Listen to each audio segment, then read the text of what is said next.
존경하는 240만 대구 시민 여러분, 안녕하십니까?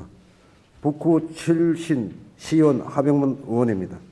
먼저 5분 발언 기회를 주신 의장님과 선후배 동영 의원님들께 감사의 말씀을 드립니다. 지난 3월 우리 대구시에서 10대 외상 환자가 2시간 넘게 응급실 뺑뺑이를 하다가 제때 치료를 받지 못한 채 사망하는 사고가 발생했습니다. 이에 지난 8월 대구 책임형 응급의료 대책을 발표했지만 불과 한 달 만인 지난 9월 2일 구미에서 응급 상황에 처한 19개월 아기를 데리고 대구 병원을 찾은 부모가 병원을 전전하다가 가까스로 시술을 받은 위험천만한 일이 또 발생했습니다. 지역 내 대학병원만 4곳이 있고 특히 대구와 경남부 일부 지역까지 관할하는 근역 내 중증 응급 환자 치료의 마지막 보루라고 할 수 있는 2곳의 근역 응급 의료센터와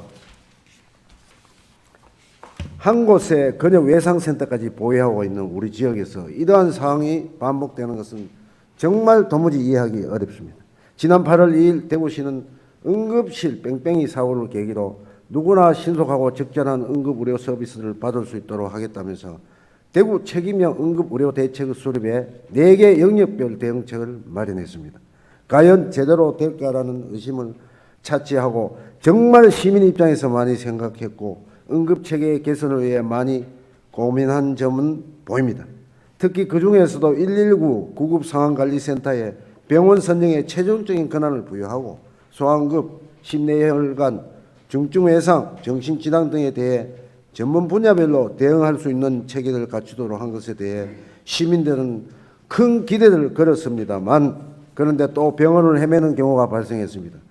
그래도 제때 시술을 받은 것은 그나마 응급체계가 가동된 덕이 아닌가 생각합니다만 많은 허점이 여기저기서 보입니다. 종합상황판에 분명 진료 가능하다고 표시된 병원인데 한 번에 바로 진료받을 수 없는 상황이라면서 종합상황판이 무슨 의미가 있겠으며 환자에 따라 증상이 천차만별인데 전문적인 진단을 내릴 수도 없는 119 구급상황관리센터가 병원을 지정해 보낸다고 무조건 받을 병원은 또 얼마나 있겠습니까? 그래서 본 의원은 이번에 드러난 문제점을 보완해 대구 책임형 응급의료 대책이 우리나라 응급 시스템에 좋은 본보기가 되기를 바라면서 몇 가지 추가적인 제안을 하고자 합니다. 첫째로 응급의료 강력 협진 시스템을 제안합니다. 아무리 좋은 응급의료 시스템이 있다고 하더라도 정착 환자를 치료할 전문 의료진이 부족하다면 의미 없는 계획에 불과합니다. 이번 사고도 응급실 병상 부족 때문이라기보다는 당장 처치해야 할 분야의 의료진이 없고 수용할 중환자실이 부족했던 것이 더 큰 영향을 끼쳤다고 할 수 있습니다. 그러므로 응급병상의 확보 중점을 두기보다는 의료인력 확보가 더 중요하다고 본 의원은 생각이 듭니다. 따라서 대구 근역 내 응급센터 소속 의료진뿐만 아니라 개업 전문의도 응급의료진으로 활용할 수 있도록 해 언제 어느 곳에서는 응급의료 시스템이 가능하게 만드는 응급의료 강력 협진 시스템을 구축을 제안드립니다. 둘째로 119 구급상황실센터의 내실화가 필요합니다. 대구 책임형 응급환자 이송 수용 체계도를 살펴보면 119 구급상황관리센터는 응급환자의 분류와 다중협증망 가동, 이송의료기관 선정 등 대구 책임형 응급의료 대책의 가장 중추적인 기능을 담당하고 있습니다.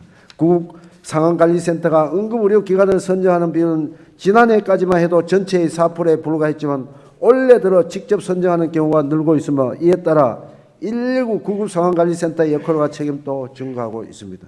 그러나 119 구급상황관리센터 인력 현황을 보면 총 593명의 구급인력 중 응급구조와 간호사가 총 560명으로 전체의 95% 육박하지만 중증 환자에 대한 전문적인 응급처치와 병원 선정에 있어서 책임성의 권한을 발휘할 수 있는 응급전문의 전문 의료진이 단 한 명도 없습니다. 이렇게 되면 상황관리센터는 권한에 걸맞는 책임성을 확보하기 어렵고 오히려 심적 부담만 커져 역할이 위축될 수 있습니다. 따라서 119 구급상황관리센터가 권한과 책임을 가지고 상황을 해결할 수 있도록 하기 위해서 응급전문의 등을 확보가 필요할 수 있습니다. 끝으로 취약한 응급의료망의 보완이 필요합니다. 대구는 1,500평방미터에 이르는 전국 최대 강력 시여서 지역민의 골든타임을 지켜내기 위해서는 타 지역에서로 비해 더 많은 노력이 필요합니다. 특히 이번에 편입된 군의군은 대구 전체 면적의 41%에 달하지만 불과 4개 119 구급센터에 30명의 대원으로 군의군 전 지역을 커버해야 될 실정입니다. 특히 지리적 특성상 응급 상황 발생 시 대구 권역 응급의료기관에 이송하는 것보다 오히려 구미차병원, 안동병원 등의 권역, 타 권역 응급기관으로 이송하는 것이 골든타임을 확보하는 데 더 유리하다고 할 수 있습니다. 존경하는 홍준표 시장님, 정부는 지난 3월 21일 향후 2021년까지의 응급의료 정책의 방향을 제시하는 제4차 긴급의료 기본계획을 수립해 응급실 이송 체계를 개선하고 중증도에 따라 진료기관을 구별하고 전문 응급 치료 기능을 강화했습니다. 그러나 아무리 응급 이송 체계를 갖추고 전문 응급 진료를 기능을 갖춘다고 하더라도 본질인 대응 인력 부족으로 해결하지 못하는 이는 탁상공랑에 불과합니다. 응급의학과 기파괴가 되고 외과 전문의는 쉽게 찾기 어렵고 흉부외과는 전공의마저도 없는 세상이라며 응급의료 계획이 있다고 한들 무슨 의미가 있겠습니까? 정부가 헛다리 정치만 남발하면서 의료인들을 비난하고 몰아세우고 그들의 사명감을 지체하기는 우리 사회가 너무나 위험한 지경에 이르렀습니다. 정부가 제대로 못한다면 대구시 차원에서라도 의료진 생명을 지키는 자부심과 사명감을 지킬 수 있도록 핵재정적 방안을 마련하여 대구시 책임형 응급실로 시스템을 진정한 성공에 달려있도록 해도 강하니 듭니다.